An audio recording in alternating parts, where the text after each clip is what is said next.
Lesson 329. I have already chosen what you will. There can be a terrifying logic in a distorted mind. We have these distorted minds, and when we have these problems and issues and fear, we have this sort of logic, this sort of ego logic that goes with it. We understand how things work in this fake world.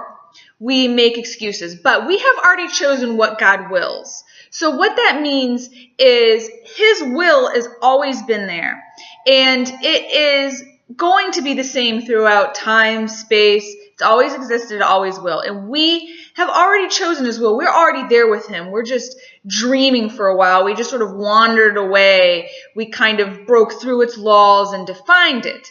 And we have put a will that we thought was more powerful than God's. And look where it's got us. It's got us nowhere, because all we find is true despair and hurt and loss. So what we need to do is we need to learn to love ourselves again.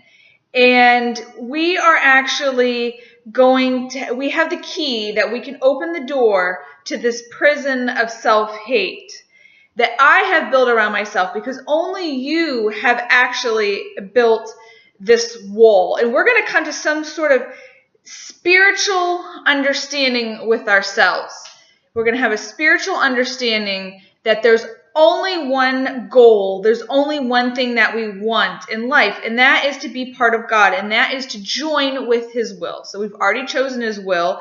Now we understand that, and we accept that. So let's accept our union with God today, and also with each other. Let's not attack each other, see ourselves as separate. We're all wonderful beings of light from God, and we all have the same will, and we're all part of God. So let's find our way to God.